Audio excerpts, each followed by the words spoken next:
Hello dear students, welcome in ASC starter. Dear student, जैसा कि आप जानते हैं कि आपका साइंस का एग्जाम है ना, तो उसी के रिगार्डिंग ये वीडियो लेकर आऊँ। समरी हर चैप्टर की यहाँ पे मैं बताने जा रहा हूँ और रिवीजन के तौर पर ये वीडियो रहेगी। तो सबसे पहला चैप्टर आपका ये न्यूट्रिशन इन प्लांट्स है। हिंदी मीडियम इंग्लिश में दोनों बच्चे ध्यान से समझिएगा। तो देखिए, सबसे पहले अगर आपसे पूछ ले कि भाई पोषक तत्व हमारी बॉडी में कौन कौन से हमें रिक्वायर्ड होते हैं, हमें कौन कौन से न्यूट्रिएंट्स चाहिए होते हैं, तो हमें प्रोटीन चाहिए, फैट चाहिए, विटामिन चाहिए, मिनरल्स चाहिए। ये हमें खाने के अंदर चाहिए होते हैं, है ना। हिंदी में कार्बोहाइड्रेट, प्रोटीन वैसा विटामिन हमें भोजन में चाहिए होते हैं। ठीक है। अब स्वपोषण किसे कहते हैं? ये वो न्यूट्रिशन का टाइप होता है जिसमें जीव अपना भोजन खुद बना लेते हैं। ठीक है ना। इंग्लिश में से बोलते हैं हम ऑटोट्रॉप्स बोलते हैं। क्या बोलते हैं? ऑटोट्रॉप, जो अपना भोजन खुद बना लेते हैं। और हेट्रोप्स क्या होते हैं? जो अपने खाने के लिए दूसरे ऑर्गेनिज्म पर डिपेंड होते हैं। ठीक है। हिंदी में क्या बोलते हैं? तो विषम पोषी कहते हैं। ठीक है। फिर उसके बाद आगे देखो, ये आपको पता होना चाहिए कि प्रकाश संश्लेषण क्या होता है। इंग्लिश में बोलते हैं फोटोसिंथेसिस। पौधे जो अपना भोजन बनाते हैं ना, जिस प्रोसेस से बनाते हैं, उस प्रोसेस को हम प्रकाश संश्लेषण कहते हैं। तो पौधे जड़ से क्या लेते हैं? जड़ से क्या लेते हैं? रूट से क्या लेते हैं? पौधे वाटर लेते हैं, मिनरल्स लेते हैं, जल लेते हैं, खनिज लेते हैं। और पत्ती में क्या पाया जाता है? क्लोरोफिल पाया जाता है। ठीक है ना। जिसकी वजह से पौधे अपना भोजन तैयार करेंगे। और एनवायरमेंट से, हवा से क्या लेंगे? वो कार्बन डाइऑक्साइड लेंगे। हम कौन सी गैस छोड़ते हैं? कार्बन डाइऑक्साइड छोड़ते हैं। पौधे कौन सी गैस छोड़ते हैं? ऑक्सीजन छोड़ते हैं। तो आपको प्रकाश संश्लेषण का पूरा प्रोसेस ये पता होना चाहिए, क्योंकि इक्वेशन आ जाती है और आपको पूरी बतानी पड़ती है कि सबसे पहले कार्बन डाइऑक्साइड, जल, सूर्य का प्रकाश, क्लोरोफिल, फिर क्या बन जाएगा? कार्बोहाइड्रेट और ऑक्सीजन बन जाएगा। ठीक है। ये आपको पूरा प्रोसेस पता होना चाहिए। ठीक है। क्योंकि ये एग्जाम में बहुत बार आया हुआ है फोटोसिंथेसिस का पूरा प्रोसेस। और ये आपको पिक्चर भी बनानी है। अगर कोई क्वेश्चन साइंस में आपको नहीं आ रहा ना, उसकी पिक्चर पता है, एग्जाम्पल पता है, तो आप लिख कर जरूर आओ।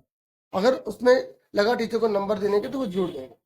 और ये जो कोशिका होते हैं ना, सेल, देखो हर सेल के अंदर भी क्या क्या पाया जाता है? सेल मेम्ब्रेन, जो लिक्विड होता है वो साइटोप्लाज्म, और इसके अंदर ये जो देख रहे हैं ये न्यूक्लियस होता है। तो आपसे अगर कोशिका के अंदर पूछेगा तो ये आप बता देना कोशिका में क्या क्या होता है। ठीक है। केंद्रक होता है, इसके अंदर जो लिक्विड होता है कोशिका द्रव्य। ठीक है। और ये जो इसकी बाउंड्री होती है कोशिका झिल्ली होती है। ठीक है। और पत्ती में जो छोटे छोटे छेद होते हैं, ये छेद नहीं है, ये तो केंद्रक है। जो पत्ती में छोटे छोटे छेद होते हैं ना, उससे हम रंध्र कहते हैं, स्टोमेटा कहते हैं। आपको पता होना चाहिए। अगर आपसे पूछे कि स्टोमेटा क्या करता है, तो बोलोगे गैसेस का एक्सचेंज करता है। ठीक है। और जो पानी होता है ना पौधे के अंदर फालतू, उसे बाहर कर देता है। ट्रांसपिरेशन का काम करता है, वाष्पोत्सर्जन का काम करता है। ठीक है। तो समरी समरी में पढ़ेंगे, कोई ज्यादा मैं आपको इतना टाइम आपका नहीं लूंगा। ठीक है ना। तो शैवाल क्या होते हैं? देखो, बोले कि गीली दीवारों पर, तालाब या ठहरे हुए जलाशय में ना, कुछ हमें अपकी जैसे पौधे की संरचना दिखती है, उन्हीं को हम शैवाल कहते हैं। ठीक है। तो आपको पता होना चाहिए, ये जो शैवाल होते हैं ना, ये क्या होते हैं? एल्गी, एल्गी बोलते हैं इंग्लिश में। जो पॉन्ड्स हो गए या कोई स्लीमिस हो गए, ग्रीन पैचेस होते हैं। क्या होते हैं? ग्रीन पैचेस, इतना याद रख लेना। ठीक है। उसके बाद हेट्रोफ तो मैंने आपको बता दिया। ठीक है। विषमपोषी, जो अपना भोजन जो है ना लेने के लिए दूसरों पर निर्भर होते हैं। अच्छा, एक होता है होस्ट, जो किसी की अंदर जाकर उसको यूज करते हैं। जैसे अगर ये पौधा देख रहे हो आप, ये ठीक है, ये क्या करता है? अमरवेद सुना होगा ना आपने। ये क्या करता है? किसी दूसरे पौधे में जाकर उसके साथ न्यूट्रिशन लेता रहता है। ठीक है। जिस पौधे के अंदर ये गया है ना, उस पौधे को हम होस्ट बोलेंगे। ठीक है। जिस पौधे के पास ये गया है उसको होस्ट बोलेंगे। जैसे गेस्ट होस्ट नहीं होते? गेस्ट, जैसे आप किसी के घर जा रहे हो तो आप गेस्ट कहलाओगे, जिसने आपका स्वागत करा वो होस्ट कहलाए। तो ये पैरासाइट होते हैं, ये जो दूसरे की बॉडी में जाकर उससे न्यूट्रिशन गेट करते रहते हैं। ठीक है। इसका एग्जाम्पल क्या? कसकटा। क्या होता है? ये उसके वैल्यूएबल जो न्यूट्रिशन होते हैं ना, ये सब खाने लग जाते हैं, यूज करने लग जाते हैं। ठीक है। तो इनको क्या बोलते हैं बच्चों? परजीवी बोलते हैं।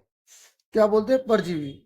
ठीक है। देखो, अमरवेल जैसे पादप परपोषी को अमूल्य पोषकों से वंचित कर देते हैं, और उन्हें परजीवी कहते हैं। और परपोषी किसे कहते हैं? जिस पर ये आरोहित होते हैं, जिस पर ये आरोहित होते हैं उसे हम परपोषी कहते हैं। जिस पर ये परजीवी रहते हैं ना, उसे हम होस्ट कहते हैं। ठीक है। ये आपको होस्ट याद रखना है। होस्ट किसे कहते हैं? जिसके ऊपर ये चढ़ते हैं, जिसके ऊपर रहते हैं। ठीक है। और जो रह रहे हैं ना, वो क्या है? पैरासाइट। और जिस पर रह रहे हैं वो क्या है? होस्ट। मतलब परपोषी परजीवी आपको पता होना चाहिए। ठीक है। उसके बाद ये आपको पता होगा, ये क्या करते हैं? कीड़े मकोड़े खा जाते हैं। ऐसे पौधों को बोलते हैं इंसेक्टिवर्स प्लांट, कीट भक्षी प्लांट बोलते हैं। तो आपसे इसका नाम पूछ सकता है, तो कौन कौन से एक घट पर नहीं लिखा हुआ है। तो 2 पौधों के नाम हमसे पूछ लेते हैं, वीनस फ्लाई ट्रैप और सनड्यू कीटभक्षी पातों के 2 उदाहरण, ये आपको याद रखना। ठीक है, ये कभी कभी पूछ लेता है ना, 2 पौधों के नाम बताइए। ऐसे अब इंग्लिश में याद रख लेना कि कौन कौन से 2 प्लांट्स के नाम है। ठीक है, यही नाम होता है, वीनस फ्लाई ट्रैप और सनड्यू। ठीक है, ये आपको याद रखना, पीछे प्लांट वगैरह। ठीक है, अब आ जाओ मृतजीवी किसे कहते हैं। तो मृतजीवी जो मरे हुए को खाते हैं। ठीक है, ये आपको याद रखना कि ये मृत और विघटित जीव पदार्थों से भोजन प्राप्त करते हैं, पोषक तत्व प्रदान करते हैं। ऐसे को क्या बोलते हैं, सैप्रोफाइटिक न्यूट्रिशन कहते हैं। ठीक है ना, तो जो किसको खाते हैं, डेड और डिकेइंग जो मैटर होता है उससे न्यूट्रिशन गेट करते हैं, उससे बोलते हैं।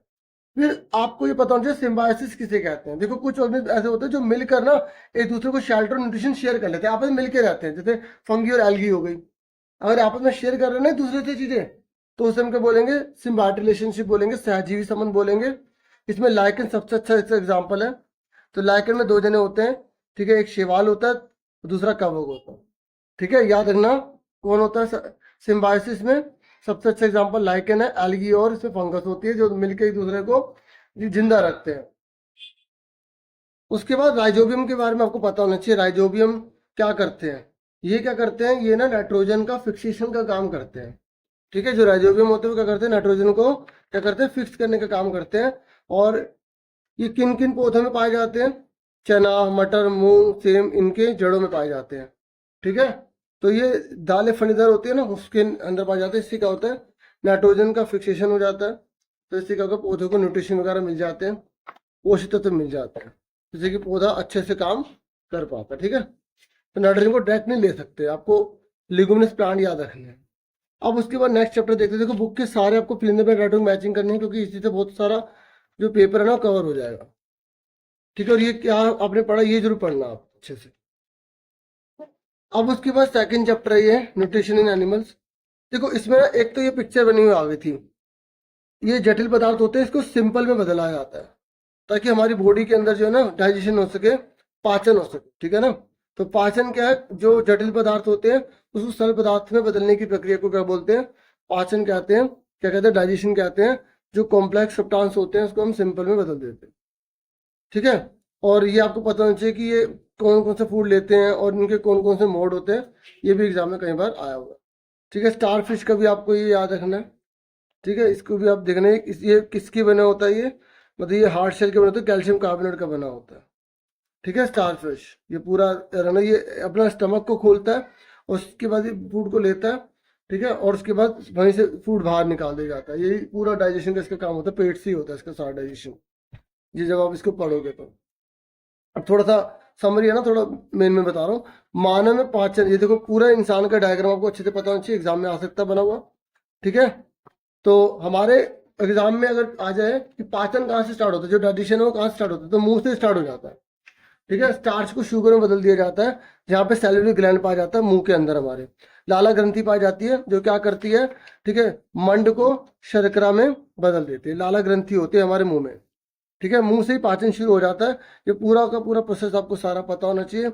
और देखो, हमारे 4 प्रकार के दांत होते हैं। ठीक है, ये आपको पता होना चाहिए 4 प्रकार के दांत कौन से होते हैं, चौड़नक, अग्रचौड़नक, रत्नक और कृंतक। ठीक है, इंग्लिश में आप देखो, ये मोलर, प्रीमोलर, कैनाइन और इंसाइजर। ठीक है, और खाना जब वो अंदर लेते हैं ना बॉडी के, उसे हम इंजेक्शन कहते हैं। क्या कहते हैं, इंजेक्शन कहते हैं, ये आपको पता होना चाहिए। अब आगे देखते हैं। उसके बाद देखो, ये मैंने आपको बता दिया कि हमारे मुंह में से ही पाचन चालू हो जाता है। और ठीक है, हमारे जब हम कोई खाते हैं ना, तो उसमें अगर स्टार्च पाया जा रहा है तो सैलिवरी ग्लैंड होती है, जो सलाइवा छोड़ता है, थूक छोड़ता है, लाला ग्रंथि, लार निकलती है, मुंह में लार होती है ना, लार, वो क्या करता है, स्टार्च को शुगर में बदल देता है। ठीक है, लाला रस होता है जो मंड को शर्करा में बदल देता है, ये आपको याद रखना है। देखिए, सबसे पहले हमें मीठा पता लगता है, फिर नमकीन, फिर खट्टा, फिर इसके बाद कड़वा पता लगता है। तो कड़वा हमें लास्ट में पता लगता है, स्वीट, सोल्टी, सोर और बिटर। ठीक है, ये आपको पता होना चाहिए। देखिए, उसके बाद ये फूड पाइप होता है। ठीक है, खाना यहाँ से हमारी बॉडी में एंटर करता है, पेट के अंदर जाता है, और पेट के अंदर से 3 चीजें निकलती हैं, आपको पता होना चाहिए। ठीक है, इसे इनर लाइनिंग स्टमक से ना 3 चीजें पैदा होती हैं, एक होता है म्यूकस, दूसरा एसटीएल और तीसरा होता है डाइजेस्टिव जूस होता है। ये ठीक है, ये हमारा ये फूड पाइप है। ठीक है, और इसे बोलते हैं भोजन नली, गृहस्थी बोलते हैं। और ये यहाँ से खाना जा रहा है पेट के अंदर, इसमें 3 चीज़ें निकलेंगी। एक निकलेगा श्लेष्मल, हाइड्रोक्लोरिक अम्ल और पाचक रस। तो तीनों का आपको यूज़ होना चाहिए। एक तो ये पेट की रक्षा करता है, और एसिड क्या करता है, जितने भी खाना हम खाते हैं उसमें जीवाणु होते हैं उसे जला देता है, भून देता है, मार देता है उन्हें। ठीक है। और तीसरा है पाचक रस, जो प्रोटीन को सरल पदार्थों में बदल देता है। फिर शुद्रांत के बारे में, ठीक है। और इससे पहले ये बता दें, जो हमारी यकृत होता है ना, वो सबसे बड़ी हमारी ग्रंथि होती है। ठीक है। सबसे पहले में क्या बता रहा है कि अगर हम स्मॉल इंटेस्टाइन के बारे में पढ़ते हैं तो हमें बता रहा है कि लीवर जो है ना वो सबसे बड़ा ग्लैंड होता है। ठीक है। ये लाल और ब्राउन कलर का होता है, राइट साइड में पाया जाता है। इसमें से बाइल जूस निकलता है। क्या निकलता है? Bile juice. ठीक है, ये याद रखना। और बाइल जूस क्या करता है, वो फैट को डाइजेशन करने में हेल्प करता है। ऐसे एक पैंक्रियास भी पाया जाता है। ठीक है। ये क्रीम कलर का होता है। ठीक है, कैसा होता है? क्रीम कलर का होता है। और इसमें पैंक्रेटिक जूस निकलता है, जो कार्बोहाइड्रेट, फैट और प्रोटीन को पचाने में हेल्प करता है। ठीक है, ये आपको पता होना चाहिए। ठीक है। उसके बाद आपको पता होना चाहिए, जो कार्बोहाइड्रेट होता है ना, वो इस इंटेस्टाइन जो जूस है निकलता है ना, उसमें वो क्या होता है, सिंपल शुगर में बदल देता है। फिर वो ग्लूकोज और फैट जो होता है, फैटी एसिड में ग्लिसरॉल में बदल जाता है। प्रोटीन जो है वो अमीनो एसिड में बदल जाता है। ये आपको पता होना चाहिए। अगर हिंदी में देखो या अमाशय के बारे में पढ़ रहे हैं तो उसमें सबसे पहले ये बता रहा है कि जो हमारा पेट है वो जयाकृति का, ये मैंने आपको बता दिया। इसमें ये पूछ लेता है जयाकृति का कौन होता है, हमारा जो स्टमक होता है, जे है ना। ठीक है, इसमें 3 चीजें निकलती है, बता दिया। फिर शुद्रांत के बारे में, यकृत सबसे बड़ी ग्रंथि होती है। ठीक है। और ये लाल भूरे रंग का होता है। ठीक है। इसमें और आपको ये पता है, जो पितरस निकलता है। ठीक है, क्या निकलता है? पितरस निकलता है, जो काफ़ी हमारे काम आता है। और आपको इसमें अग्नशायी रस के बारे में पता होना चाहिए, जो कार्बोहाइड्रेट प्रोटीन पर काम करता है। और कार्बोहाइड्रेट सरल शर्करा में बदल जाता है, ग्लूकोज में।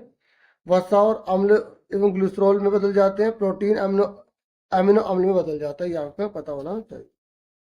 ठीक है। उसके बाद देखो, हमारी बॉडी के अंदर ना जो सेलुलोज होता है हमारी बॉडी में नहीं पाया जाता, ये जानवरों में पाया जाता है। ये अपना खाने को स्टोर कर लेते हैं, जब इन्हें जरूरत होती है तो उसे यूज करते रहते हैं। ठीक है। तो ये रूमिनेंट पाया जाता है इनके अंदर। क्या पाया जाता है? रूमिनेंट। इसके बारे में अभी इतना ही जान लो। रूमिनेंट क्या करते हैं, पौधे ये अपने अंदर खाने को स्टोर करते रहते हैं। ठीक है। और उसके बाद जब इन्हें जरूरत होती है तो ये खाते हैं। जैसे तुम देखते होगे, ये हमेशा जुगाली से करते रहते हैं ना। फिर ये अमीबा है। अमीबा अपना खाना कैसे गेट करता है? सूडोपोडिया, मतलब नकली पैर होते हैं इसके। ठीक है। इसके अंदर खाने के लिए फूड वैक्यूल का यूज करता है। उसके जब खाने यूज होता है तो वेस्ट को बाहर निकाल देता है। मतलब एक सिंगल सेल भी अपने खाने का पाचन कर सकती है, यहाँ पर हमें देखने को मिलता है। अमीबा के बारे में यहाँ पर मैंने आपको बता दिया।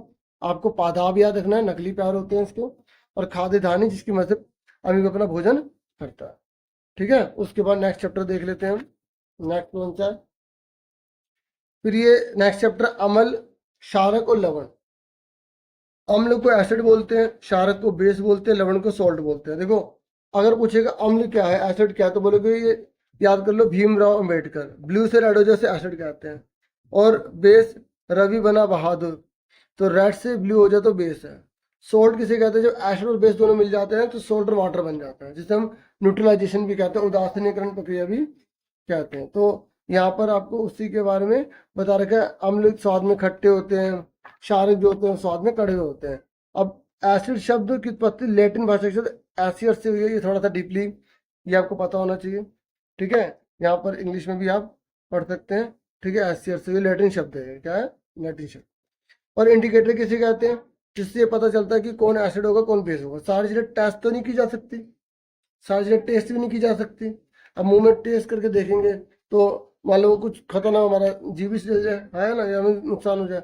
तो इंडिकेटर जिसे पता लगाते हैं कि कौन एसिडिक है कौन बेस है। तो कौन कौन से दो होते हैं इंडिकेटर, एक नेचुरल होता है और एक सिंथेटिक होता है। दो प्रकार के बच्चे सूचक होते हैं जिससे हम पता लगाते हैं कौन अम्ल होगा कौन बेस होगा या कौन क्षारक होगा, उन्हें सूचक कहते हैं। तो सूचक एक होता है प्राकृतिक, एक होता है संश्लेषित। हल्दी, लिटमस पेपर, गुड़हल, ये प्राकृतिक होते हैं। और फिनोल्फ्थलीन, ठीक है, जो है ना वो क्या है, मैनमेड है। अभी आगे दिखाऊंगा मैं। तो आपको ये पूरे अच्छे से टेबल याद होनी चाहिए। इसमें क्वेश्चन हर बार आता है कि पालक में कौन सा एसिड होता है? ऑक्सलिक होता है। दही में कौन सा होता है? लैक्टिक अम्ल। ज्यादातर टमाटर का ही आता है। ठीक है। तो टमाटर का आपको पता होना चाहिए कि उसमें कौन सा एसिड होता है। ठीक है, देखिए टमाटर में ना ऑक्सलेट ही पाया जाता है। ठीक है, उसके अंदर साइट्रिक भी होता है टमाटर के अंदर। ठीक है ना, तो टमाटर में वो दो तीन पाए जाते हैं। ठीक है ना, तो आपको याद रखना है सारा। और टार्ट्रिक वाला बहुत बड़ा हुआ, ये इमली वाला, और ये बेस वाला है। कैल्शियम हाइड्रोक्साइड चूने का पानी, अमोनियम हाइड्रोक्साइड खिड़की के कांच आदि साफ करने के लिए उपयुक्त मार्जक।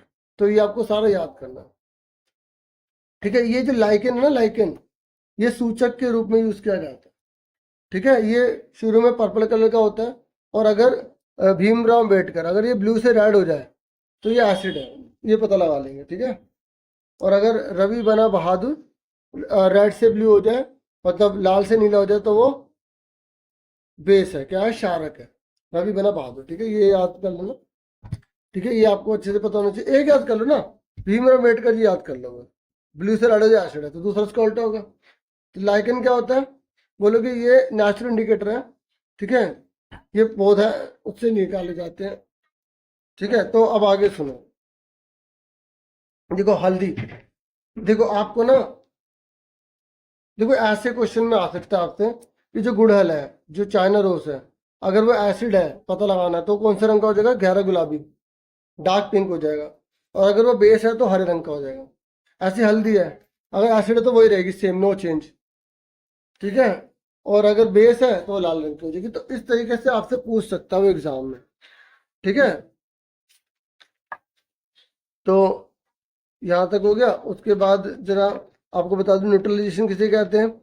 जब एसिड और बेस दोनों मिल जाते हैं ना, सॉल्ट और वाटर बन जाता है, तो उसको हम उदासीनीकरण कहते हैं। और यहाँ पे ये जो फिनोल्फ्थलीन है ना, ये बता रहा है ये क्या है, सिंथेटिक होता है, जिससे हम पता लगा सकते हैं कौन एसिड है कौन बेस है।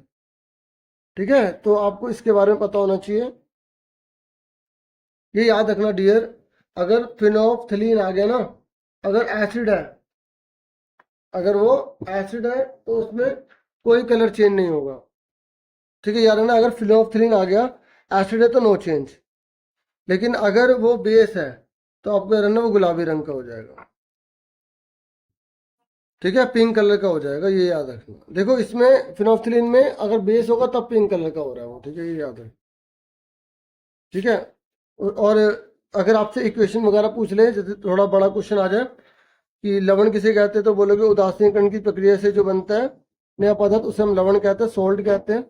और अम्लीय वर्षा किसे कहते हैं, जब बारिश के पानी के अंदर अम्ल की मात्रा बढ़ जाती है ना, तो उसे बोलते हैं अम्लीय वर्षा। ये जानवर पौधों सभी को नुकसान पहुंचाते हैं, बिल्डिंग वगैरह सभी को नुकसान पहुंचाती है।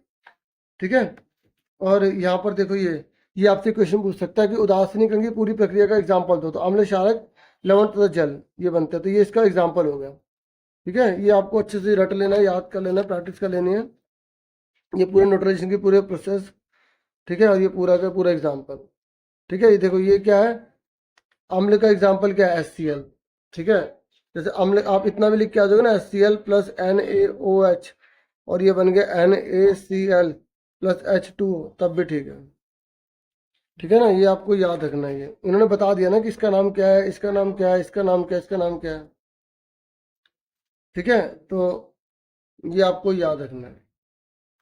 ठीक है, उसके बाद कभी कभी हमारे पेट में खाना नहीं पचता ना, तो हम क्या लेते हैं, एंटासिड खाते हैं। क्या खाते हैं, मैग्नीशियम हाइड्रोक्साइड लेते हैं, ताकि हमारे पेट में जो एसिड बन गया उसका रिएक्शन खत्म हो जाए। ऐसे चींटी का जो डंके में काटते हैं ना, तो उसमें वो एसिड छोड़ देती है चींटी। तो अगर हम चाहते हैं चींटी का डंक का असर खत्म हो जाए, तो हम उसमें क्या ले सकते हैं, हम खाने का सोडा ले सकते हैं, सोडियम हाइड्रोजन कार्बोनेट ले सकते हैं। ठीक है, जब हमें एंट काटती है ना, तो हम सोडियम हाइड्रोजन कार्बोनेट ले सकते हैं उसके जहर को खत्म करने के लिए। मतलब यही होता है, बॉडी में जैसे कोई चीज चली जाती है ना, तो हमें नुकसान पहुंचाती है। अगर एसिड चला गया तो बेस ले जाता है, बेस है तो एसिड ले जाता है, कि उसका रिएक्शन खत्म हो जाए, हमें नुकसान होने से बच जाए। ऐसे एग्जाम में क्वेश्चन 5 नंबर में 3 नंबर में दे दे कि एक किसान है, वो मिट्टी में अपनी फसल को उगा रहा है, और मिट्टी से उसकी फसल अच्छी उग नहीं पा रही, तो आप बोलोगे या तो उसमें एसिड बहुत ज्यादा है या उसमें बेस ही बहुत ज्यादा है। अगर एसिड का तो बेस डाले, बेस है तो एसिड डाले, उसके अकॉर्डिंग डाले। ठीक है, ताकि उसकी फसल जो है अच्छे से हो सके। और ऑर्गेनिक मैटर किसे कहते हैं, जब हम केमिकल का यूज करे बिना ऐसे मैटर डालते हैं जिससे कि मिट्टी की न्यूट्रिशन शक्ति बढ़ जाए। ठीक है ना, तो कंपोस्ट खाद जैव पदार्थ होते हैं जो हम उसको यूज करते हैं बिना केमिकल वाले। ऐसे कारखानों का भी एग्जाम में क्वेश्चन आता है कि जो फैक्ट्री वेस्ट है, क्या फैक्ट्री वेस्ट को हमें ऐसे ही नाली में फेंक देना चाहिए, नदियों में फेंक देना चाहिए? बोले नहीं, अगर उसमें एसिड ज़्यादा है तो उसमें पहले बेस डाल के उसको न्यूट्रलाइज करो ताकि उसका जहर खत्म हो जाए, और अगर वो पानी में जाए तो पानी में जीव जंतु जा रहे, मछली वगैरह जा रही, उसको नुकसान ना पहुंचाए। इस तरह के क्वेश्चन बनाकर लिखने वाले होते हैं, ठीक है? तो आप इसको बनाकर अच्छे से बोल देना, ठीक है? बाकी देखो ये मैंने आपको बोल दिया, सारे आपको पढ़ने हैं, फ्लिंट पैटर्न, मैचिंग वगैरह जो भी है, ठीक है, चाहे हिंदी में इंग्लिश में। अब उसके बाद नेक्स्ट चैप्टर देख लेते हैं। नेक्स्ट है भौतिक और रासायनिक परिवर्तन। देखो फिजिकल चेंज उसे कहते हैं इसमें कोई नई चीज का निर्माण नहीं होता, जिसमें वो चीज वापस आ जाती है। जैसे बर्फ से पानी बनना, पानी से बर्फ बनना, ये फिजिकल चेंज कहलाता है, भौतिक परिवर्तन कहलाता है, ठीक है? हिंदी में भी आप देख सकते हो। रासायनिक क्या होता है, जिसमें किसी नई चीज का निर्माण हो जाता है, जिसमें कोई नई चीज बनती है ना, उसे हम केमिकल चेंज कहते हैं, ठीक है? जैसे मैग्नीशियम रिबन को जलाया हमने, ठीक है, तो इसमें जो पाउडर बना वो एक नई चीज का निर्माण हुआ। देखो मैग्नीशियम लिया, उसमें ऑक्सीजन में जलाया तो मैग्नीशियम ऑक्साइड बन गया, सफेद कलर की आग निकल रही थी, पाउडर सफेद कलर का बन गया। तो ये क्या है, केमिकल चेंज है, ठीक है? फिजिकल में कहते हैं वे नो न्यू सब्सटेंसेस फॉर्म, ये लिखा। फिजिकल किसे कहेंगे, भौतिक परिवर्तन किसे कहेंगे, जिसमें नई चीज का निर्माण नहीं होता, ठीक है? जैसे अगर पानी से बर्फ बनाया, बर्फ से पानी बनाया, तो ये क्या है, भौतिक परिवर्तन है। क्या है, भौतिक परिवर्तन। और केमिकल चेंज जिसमें नई चीज का निर्माण हो जाता है, जैसे लोहे पर जंग लग गया तो वो क्या है, केमिकल चेंज है। क्या है, केमिकल चेंज। अगर पेड़ को काट दिया तो वो क्या है, फिजिकल चेंज है, भौतिक परिवर्तन है, क्योंकि पेड़ दोबारा उग जाएगा। लेकिन अगर पेड़ की उम्र बढ़ रही है, वो केमिकल चेंज है। सुन रहे ना मेरी बात? तो आपको देखो सारी रिएक्शन सारे पता होने चाहिए, अच्छे से पता होना चाहिए। देखो कॉपर सल्फेट नीले कलर का होता है, जब उसमें लोहा डाला तो जो बना आयरन सल्फेट वो हरे कलर का बना, और कॉपर जो है जो डिपॉजिट हुआ वो ब्राउन कलर का डिपॉजिट हुआ। ये आपको अच्छे से पता होना चाहिए। देखो ये कॉपर सल्फेट है, जैसे इसमें हमने लोहे का ब्लेड डाला तो ये हरे कलर का हो गया। ये जो बना है ये क्या है, बताओ ये क्या है? ये आयरन सल्फेट है, ठीक है, ग्रीन कलर का, ये रहा आयरन सल्फेट। और ये जो जो अब लोहे का जो था यहाँ पर ब्लेड, देखो कैसे रंग का हो गया, तो ये ब्राउन डिपॉजिट हो गया, ठीक है? इस पे कॉपर बना जो हमारा, ठीक है? याद रखो कि कॉपर सल्फेट था नीले रंग का, कितने रंग का, नीले रंग का। देखो हिंदी इंग्लिश इसमें मेरे हिसाब से कोई मैटर नहीं रखना चाहिए, और ये सारे रिएक्शन अच्छे से कर लेना, ये जितने भी हैं। मैग्नीशियम लिया, ऑक्सीजन लिया, मैग्नीशियम ऑक्साइड बन गया, आधा लिखा आएगा, पूरा करना होगा आपको, ठीक है? ये देखो ये कॉपर सल्फेट नीले रंग का था, जैसे इसमें हमने लोहे का ब्लेड डाला तो ये आयरन सल्फेट हरे रंग का हो गया, इसके ऊपर कॉपर डिपॉजिट हो गया, ठीक है? ये देखो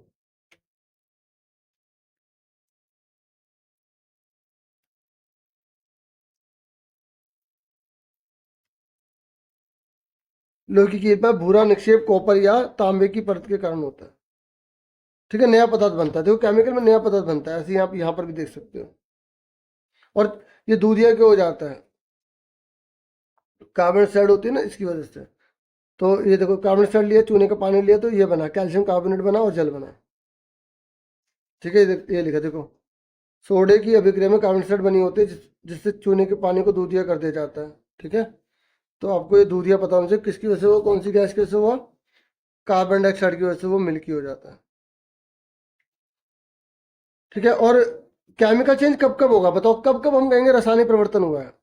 कब कब होगा? या तो देखो उसमें साउंड निकलने लग जाए, या उसमें कोई गैस निकलने लग जाए, या उसका कलर चेंज हो जाए, या उसमें कोई स्मेल आ रही है तो स्मेल बंद हो जाए, या स्मेल निकलने लग जाए। तो ये आपसे अगर पूछेगा ना रासायनिक परिवर्तन कब कब होता है, तो ये 4-5 एग्जाम्पल आप बता देना, ठीक है? गंध उसमें से निकलने लग जाए, रंग में परिवर्तन आ जाए, ठीक है? तो पटाखों का विस्फोट एक अन्य रासायनिक परिवर्तन है, ठीक है? पटाखों का जो विस्फोट हो रहा है वो भी क्या है, केमिकल है, ठीक है?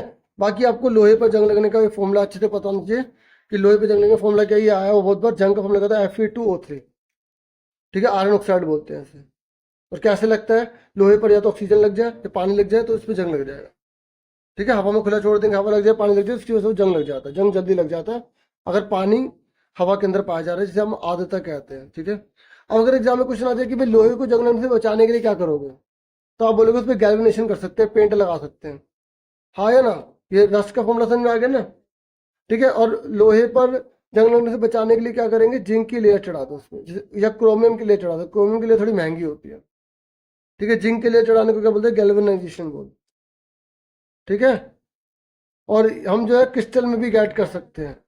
क्रिस्टल क्या होता है, जब लार्ज ये इम्प्योर में होता है ना, तो ये देखो the large crystal of pure substance can be form from there solution, the process is called crystallisation. देखो ये कह रहे हैं salt obtain in this manner is not a pure, and the shape of its crystal cannot be seen clearly. However, the large crystal of the protons can be formed from their solution. Solution से हम get कर सकते हैं, तो उस process को बोलते हैं क्रिस्टलाइजेशन. यहाँ पर देखो कैसे get कर रहे हैं. देखिए छोटे छोटे दाने से बना देते हैं ना, तो वो क्रिस्टलीकरण प्रक्रिया कहलाती है, जैसे नमक का आपने देखा होगा. ठीक है, बाकी आपको डीपली जरूर करना है और भी करना है. सारे एग्जाम्पल आपको अच्छे से करना है. कौन भौतिक परिवर्तन है? सूर्य के द्वारा पौधे जो अपना भोजन बना रहे हैं वो क्या है? केमिकल चेंज है, क्योंकि नई चीज का निर्माण हो रहा है. पानी में चीनी घोल रहे हो तो क्या है? भौतिक परिवर्तन है. कोयला जल रहा है, रासायनिक परिवर्तन है. फिजिकल चेंज, केमिकल चेंज आपको अच्छे से पता होना चाहिए. एक अच्छी डिटेल में करना, डीपली करना.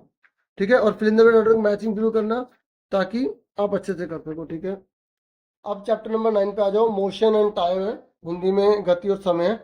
सबसे पहले आपको ना पता होना चाहिए कि 3 प्रकार के मोशन है: स्ट्रेट लाइन, सर्कुलर और पीरियोडिक. 3 है. ठीक है, तो हिंदी में कौन सा है? पहला सरल, दूसरा वर्तुल, वर्तुल को वृत्ताकार भी कहते हैं, और तीसरा होता है आवर्ती. तीनों को अच्छे से समझ लो. जैसे कोई चीज सीधी जा रही है वो तो क्या है? सरल है. वर्तुल या वृत्ताकार जब वो चीज गोल गोल हो रही है, गोल गोल. और आवर्ती का मतलब होता है जब वो अपने टाइम पर वापस हो जाती है. जैसे कोई चीज ऐसे ही फिर ऐसे ही ऐसे ही, तो क्या है? वो आवर्ती है, मतलब उसकी फ्रिक्वेंसी बार बार इस तरीके से हो ही जा रही है, तो वो क्या कहलाती है? Periodic motion. जैसे आपने पेंडुलम देखा होगा, है ना, तो अपने यूं इधर हुआ फिर वैसे हो गया. ठीक है, आपने सीसा देखा होगा. ऐसे से पूछ रहा है कि बताओ यहाँ पे इन तीनों में से कौन सा है? स्ट्रेट लाइन है, सर्कुलर है, पीरियोडिक है. चलो यहाँ पर इसको देखते हैं, सरल है या वर्तुल है या आवर्ती है. देखो ये कह रहा है सोल्जर मार्च पास कर रहे हैं, तो क्या हुआ? स्ट्रेट हुआ. हाँ है ना, कौन सा हुआ? ये सरल रेखा हुआ, हिंदी में सरल हुआ. फिर सी सड़क पर चलती एक बैलगाड़ी, ये भी क्या हुआ? सरल हुआ. ये भी क्या हुआ? स्ट्रेट हुआ. फिर कह रहा है हैंड्स ऑफ एन एथलीट. अब हाथ उसके ऊपर नीचे आगे पीछे वापस वही आ रहे ना, जब वो जहां से गए वहीं पे वापस आ जाते हैं, तो उसे हम बोलते हैं पीरियोडिक बोलते हैं. क्या बोलते हैं? पीरियोडिक बोलते हैं. हिंदी में बोलते हैं इसे आवर्ती. ठीक है ना. फिर पैडल ऑफ बाइसिकल, बाइसिकल के पैडल चला रहा है, अब वो साइकिल पूरा गोल सर्कल घूमेगी, तो ये सर्कुलर हो गया. और धरती गोल घूम रही है, सर्कुलर हो गया. ठीक है, स्विंग, आप झूला झूल रहे हो, ठीक है, यूं का फिर वापस आ जाओगे तो पीरियोडिक हो गया. और पेंडुलम है वो पीरियोडिक हो. ठीक है, इस तरीके से आपको ये पता होना चाहिए. अब स्पीड किसे कहते हैं? चाल किसे कहते हैं? देखो, जब कोई हम डिस्टेंस किसी पर यूनिट टाइम में कवर करते हैं वो उसकी स्पीड कहलाती है. क्या कहलाती है? चाल कहलाते हैं. किसी वस्तु द्वारा एकांक समय में तय की गई दूरी को हम क्या बोलते हैं? चाल कहते हैं. ये आपको पता होना चाहिए. ठीक है, चाल की ऐसा यूनिट, देखो आपको ऐसा यूनिट सबकी पता होना चाहिए, क्योंकि आपसे पूछ भी लेगा. देखो, चाल यानी कि स्पीड, इसकी ऐसा यूनिट क्या होती है? मीटर पर सेकंड होती है. दूरी यानी कि डिस्टेंस, इसकी ऐसा यूनिट क्या होती है? मीटर होती है. ठीक है, फिर आ गया समय यानी कि टाइम, इसकी यूनिट क्या होती है? सेकंड होती है. ठीक है, हिंदी में इसको मीटर पर सेकंड, इसको मीटर, इसको सेकंड बोलेंगे. ठीक है, आप ऐसे भी लिख सकते हो, मीटर पर सेकंड. ठीक है, और एक बात सुनो, कभी कभी ऐसे भी लिखा जाता है -1, जब लाइन नहीं डालते तो माइनस लगाना पड़ता है. ठीक है, ये याद रखना, एक ही बात होती है, या इसे ऐसे लिख लो, बात एक ही है. ठीक है, तो अगर आपसे पूछे डिस्टेंस को मेजर करना है, तो डिस्टेंस को किससे मेजर करते हैं? ओडोमीटर, पथ मापी से, पथ मापी. ठीक है, और स्पीड को किससे मापते हैं? स्पीडोमीटर. ठीक है, या हिंदी में स्पीडोमीटर लिखा आ गया तो स्पीडोमीटर कर देंगे, चाल मापी लिखा है तो चाल मापी कर दो. ठीक है, ये आपको पता होना. और देखो, अब ये कह रहा है यूनिफॉर्म मोशन किसे कहते हैं. ठीक है, देखो यूनिफॉर्म मोशन किसे कहते हैं? जब इक्वल डिस्टेंस इक्वल टाइम में कवर की जाती है ना, उसे हम यूनिफॉर्म मोशन कहते हैं. या कांस्टेंट स्पीड से आप जा रहे हो, स्ट्रेट लाइन में जा रहे हो, कांस्टेंट स्पीड से जा रहे हो, तो सिंपल बोलते हैं when equal distance is covered in equal time is called uniform motion. जब समान दूरी समान समय में तय की जाती है, समान दूरी समान समय में तय की जाती है, तो उसे हम क्या बोलते हैं? एक समान गति कहते हैं. एक समान गति कहते हैं. ठीक है, और पुराने जमाने में घड़ी कौन कौन सी यूज की जाती थी ये पूछ सकता है. नए जमाने में कौन कौन सी यूज की जाती है आप बता दोगे. ठीक है ना. आप पहले सन डायल होता था, सन डायल सूरज के हिसाब से घड़ी जो है यूज की जाती है, मतलब पता लग जाता है कि सूरज के हिसाब से कब कितना टाइम हो रहा है। ठीक है, ये देखो, ये आप देख रहे हो, ये अपनी जगह पे वापस आ जाएगा। तो ये क्या है, ऑसिलेटरी मोशन है। ठीक है, इसको हम पीरियोडिक मोशन भी कहते हैं, मैंने अभी आपको बताया था पीरियोडिक मोशन। ठीक है, तो देखो, इसे दोलन गति भी कहते हैं, आवर्ती गति भी कहते हैं। ठीक है, देखो हमने शुरू में देखा था, देखो यहाँ पर पीरियोडिक पढ़ा था ना, पीरियोडिक का दूसरा नाम क्या है, ऑसिलेटरी मोशन। ठीक है, ये याद रखना। ठीक है, तो अगर आपसे ये आवर्ती का पूछ ले दूसरा नाम, आवर्ती गति है। आवर्ती का दूसरा नाम कौन सा है, दोलन गति भी है। ठीक है, ठीक है, ये आपको पता होना चाहिए। ठीक, कई बार इसमें कंफ्यूजन होता है। और आवर्तकाल किसे कहते हैं, जो सरल दोलक एक दोलन को पूरा करने में जितना समय लेगा उसे उसका आवर्तकाल बोलेंगे। एग्जाम में कई बार आ जाता है कि हम क्या टाइम पीरियड किसे कहते हैं। ठीक है, तो आप बता दोगे ये कि जो टाइम लगता है ना एक पेंडुलम को पूरा कंप्लीट करने में, एक चक्कर लगाने में, एक ऑसिलेशन लेने में, जैसे यहाँ से गया, यहाँ से वापस आ गया, तो उसको हम क्या बोलेंगे, क्या बोलेंगे, टाइम पीरियड बोलेंगे, क्योंकि न्यूमेरिकल भी आ सकता है। ठीक है, देखो, और ऑसिलेटरी मोशन किसे कहते हैं, किसी का जब मोशन एक ऐसा जब वो आगे पीछे होता है, एक पीरियड के बाद वापस अपनी जगह पे आ रहा है, उसे ऑसिलेटरी मोशन कहते हैं। ठीक है, ये आपको पता होना चाहिए। दोलन गति किसे कहते हैं, सरलोलक की वह गति जो आवर्ती है। तो दोलन गति का उदाहरण है, ये नहीं है फिर सरल लोलक, ये तो इन्हें पता है सरल लोलक किसे कहते हैं। तो आवर्ती गति का एक चिर परिचित उदाहरण सरल लोलक है। यहाँ पर दिखाते हैं आपको, तो यहाँ पर याद कर लो, ये मतलब जहाँ से वो शुरू होते हैं वहीं पर अगर खत्म हो जाती है, ठीक है, इधर उधर होती रहती है, तो उस गति को हम क्या बोलते हैं, आवर्तीय दोलन गति।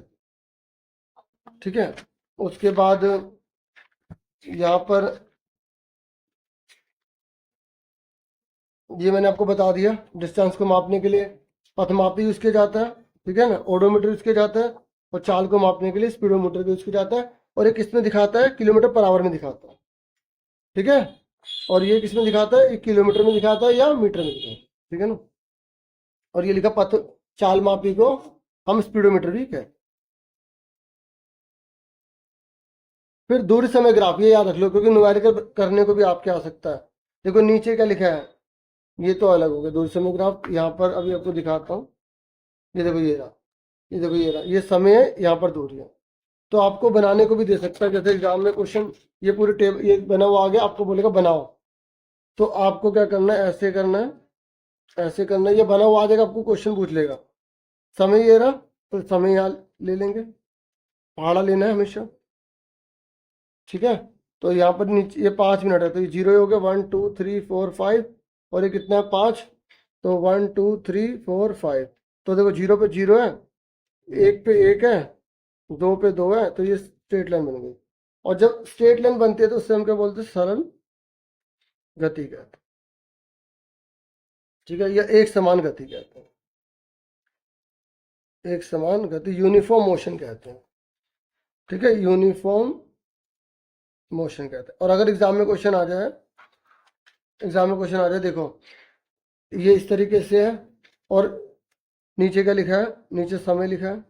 देखो मिनट में होगा तो मिनट में लिखना, घंटे में तो घंटे में, जो भी लिखा होगा उसके हिसाब से लिखना। इस समय दे रखा है, और यहाँ पर मान लो, यहाँ पर मान लो नहीं, यहाँ पर वैसे दूरी दे रखी होगी।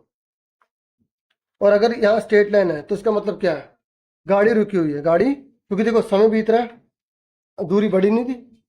तो यहाँ पर अगर कोई पूछेगा चाल कितनी है, स्पीड कितनी है, तो आप बता दो कि स्पीड 0 है, क्योंकि ये चल ही नहीं रही। और एक क्वेश्चन आपके एग्जाम में, देखो एक तो एक ग्राफ का मैंने बता दिया, अगर आएगा तो आएगा। एक आपके ये ला सकता है कि किलोमीटर पर आवर को मीटर पर सेकंड में बदलो। ठीक है, तो ये आपको अच्छे से करना है, आपको अच्छे से आना चाहिए।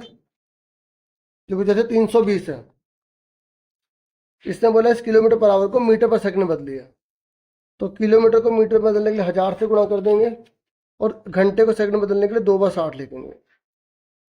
2 0 कट गई, तो 2 3 6, 2 5 10, यानी कि आपको याद रहना, अगर कोई पूछेगा ना किलोमीटर पर आवर को मीटर पर सेकंड में बदलना है, तो आपको 5/18 से गुणा करना है। देखो 5 6 18। अब जिस बच्चे को कंसेप्ट पता हो 1000 और 2 बार 60 नीचे लिख लेगा, तो उससे तो और आसान है। जिसे थोड़ा रटा हुआ है कि किलोमीटर पर आवर को बदलना है तो 5/18 से मल्टीप्लाई कर देगा, तो मल्टीप्लाई करके 18 से भाग कर देना, ठीक है ना। या काटना आता तो काट दो, जैसे 2 9 जा 18, 2 1 जा 2, 2 6 जा 12, इतना आ गया, ठीक है। अब कितना आ गया, 16 पंजे 80, 800 बटे में 9। अब डिवाइड तो फिर भी करना पड़ेगा, तो 9 अट्ठे 72, 8 9 8 जा 72, फिर 8 पॉइंट लग गया 0, 9 8 जा 72, तो ये कितना आ गया 88.8 मीटर पर सेकंड आ गया। तो इस तरीके से आपको करना, ऐसे कोई भी आ सकता है। और अगर मान लो क्वेश्चन आ गया 72 मीटर पर सेकंड, इसको किलोमीटर में बदलना है, किलोमीटर पर आवर में बदलना है, इसमें बदलो, तो कैसे करोगे? तो आपको क्या करना है, 72, आपको देखो यहाँ पर किससे मल्टीप्लाई कर रहे थे, 5/18 से, इसमें 18/5 से करना है। अब जिस बच्चे को कंसेप्ट पता है वो क्या करेगा, 2 बार ऊपर 60 लिख देगा, नीचे 1000 लिख देगा, ठीक है। 2 जीरो कट गई, 2 3 6, 2 5, देखो वही बन गया ना 18/5। या तो 18/5 से मल्टीप्लाई कर ले, या ऊपर 2 बार 60 लिख के नीचे 1000 लिख दे। तो काटो से, नहीं कट रहा तो पहले मल्टीप्लाई करके 5 से डिवाइड कर देना, ठीक है ना। फिर आंसर जो आएगा वो किस में आएगा, किलोमीटर पर आवर में आएगा, ठीक है। तो 18 दूनी 36, ऊपर 3 हाथ से 18 सत्ते कितना होता है 126, और 3 कितने हो गए 129। तो 5, अब 5 से डिवाइड कर लेना, फिर 5 दूनी 10, 5 2 10, 5 5 से 25, 5 9 से 45, 5 2 10, तो ये आंसर आ गया। तो इस तरीके से कोई भी क्वेश्चन आप आराम से इसे कर लोगे किस तरीके से बदलना है, ठीक है। तो उसके बाद देखो ये सारे के सारे आपको अच्छे से करने हैं कि कौन सा स्ट्रेट लाइन का है, कौन सा सर्कुलर है, कौन सा ऑसिलेटरी है, ठीक है। ऑसिलेटरी का दूसरा नाम क्या होता है, पीरियोडिक, ठीक है। तो आपको पता होना चाहिए, सबके नाम याद कर लेना हिंदी में, इंग्लिश में, ठीक है ना।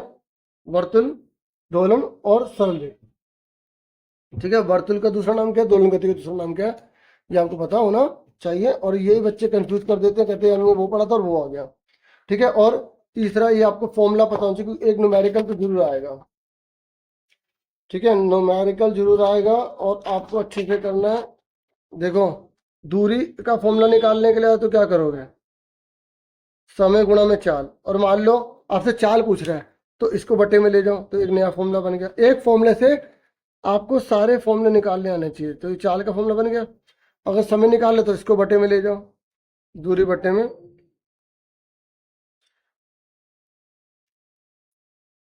तो इस तरीके से 1 से 3 फॉर्मूले बन गए, आया ना। ऐसे इंग्लिश में देखो, डिस्टेंस का फॉर्मूला क्या होता है, स्पीड इनटू टाइम। ऐसे टाइम का फॉर्मूला क्या हो गया, उसको बटे में ले गए। एक फॉर्मूले से ना डिस्टेंस अपन में स्पीड, और स्पीड का फॉर्मूला क्या होता है,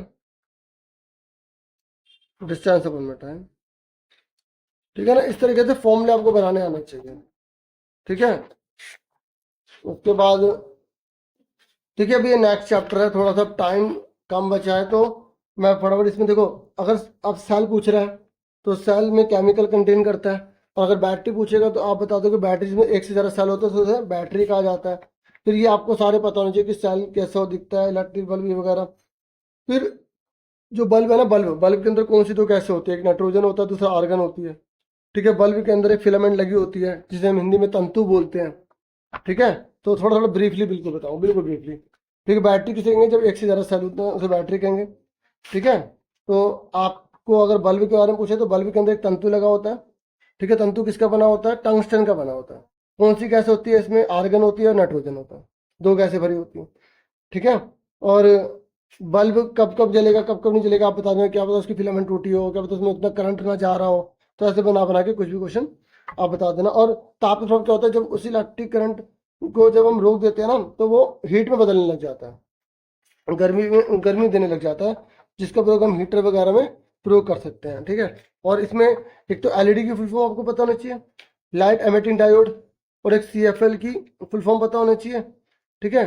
सीएफएल की फुल फॉर्म देखो ये हिंदी में लिखी, एलईडी की फुल फॉर्म प्रकाश उत्सर्जक डायोड, ठीक है। और सीएफएल आपको संयंत्र प्रतिदीप्त लैंप, ठीक है, ये आपको पता होना चाहिए। ये अच्छे से फुल फॉर्म यहाँ पे सारी याद कर लो, ये रहा कॉम्पैक्ट फ्लोरेसेंट लैंप, एलईडी की लाइट एमिटिंग डायोड, ठीक है, ये आपको फुल फॉर्म अच्छे से पता होना चाहिए, इसमें ये पूछ लेते हैं। और फ्यूज क्या करता है, ये क्या करता है कि जैसे इलेक्ट्रिसिटी जब ज़्यादा आ जाती है तो ये अपने को पिघला देता है, ठीक है, ताकि करंट आगे फ्लो होने से रुक जाए और आग लगने से बच जाए। ठीक है, इसके लिए हम सिंपल लोहे वगैरह का प्रयोग नहीं कर सकते, स्पेशल मेटल हमें यूज़ करना पड़ता है ताकि वो अपने आप काम कर पाए। ठीक है, ताकि जो है ना हमारी सेफ्टी हो सके। और ये एमसीबी की फुल फॉर्म कर लेना, मिनिएचर सर्किट ब्रेकर। ठीक है, तो ये लघु परिपथ विच्छेदक, ये ऑटोमेटिक होता है ना, अपने आप करंट फ्लो को रोक देता है। ठीक है, और ये चुंबकीय प्रभाव मतलब जो इलेक्ट्रिसिटी है वो चुंबक की तरह भी काम करती है, इसके बारे में व्याख्या करने वाले हैंस क्रिश्चियन ऑस्टेड थे, ये आप उनका याद कर लेना थोड़ा सा। ठीक है, ये थोड़ा सा इसे यहाँ कर लेना, क्योंकि और इलेक्ट्रोमैग्नेट ये बहुत इंपॉर्टेंट क्वेश्चन है। ठीक है, ये अच्छे से इसको भी आप पढ़ने, तो कोयल जो होती है, अब इसको ना, अब देखो मैं थोड़ा सा ना, अब टाइम बिल्कुल कम है, ये एक बार देख लेना बच्चों। और घंटी कैसे काम करती है, वो करंट को एकदम पहले जाता है, छूट जाता है करंट, तो वापस अपनी जगह आ जाते हैं, फिर दोबारा करंट फ्लो होता है, फिर लगाते हैं, फिर करंट छोड़ देते हैं, फिर वापस होता है। इस तरह वो चलता रहता है, मतलब करंट जाता है और मारती है, जैसे करंट छोड़ दो पीछे घंटे हो जाते हैं, फिर करंट जाता है फिर पीछे हट जाते हैं। इस तरीके से घंटे काम करती है, थोड़ा आप पढ़ोगे तो पता लग जाए। और एक बल्ब की खोज किसने करी, तो ये आपको याद रखना है कि थॉमस अल्वा एडिसन ने। ठीक है, बल्ब के बारे में बताया था। ठीक है, उसके बाद अब ये थॉमस अल्वा एडिसन। और देखो लाइट जो होती है वो स्ट्रेट ट्रैवल करती है, ये आपको पता होना चाहिए, ऐसे में लाइट नहीं जाएगी, ऐसे में लाइट चली जाएगी। ठीक है, रिफ्लेक्शन जो है क्या होता है, जब मतलब किसी प्लेन सरफेस पे लाइट पड़ती टकरा के दूसरी जगह चली जाती है तो उसका रिफ्लेक्शन कहलाता है, परिवर्तन कहलाता है। ठीक है, परिवर्तन बहुत काम का है, इससे हम कई प्रकार की चीज़ें जो है ना यूज़ कर पाते हैं। और इसमें एक आपको प्लेन मिरर पता होना चाहिए, कॉनकेव मिरर, कॉन्वेक्स पता होना चाहिए, अवतल दर्पण, उत्तल दर्पण। जैसे गाड़ी के पीछे देखना है तो हमें उत्तल दर्पण का प्रयोग करेंगे, डेंटिस्ट को दांत चेक करने हैं तो वो किसका यूज़ करेंगे, अवतल दर्पण का यूज़ करेंगे, कॉनकेव मिरर का यूज़ करेंगे। बाकी इसमें इमेज का क्या है, एक रियल इमेज होती है, एक वर्चुअल इमेज होती है, एक वास्तविक होता है, एक आभासी होती है। वास्तविक जिसको हम पर्दे पर ले जा सकते हैं, ठीक है, और आभासी से हम पर्दे पर नहीं ले जा सकते, ये आपको पता होना चाहिए।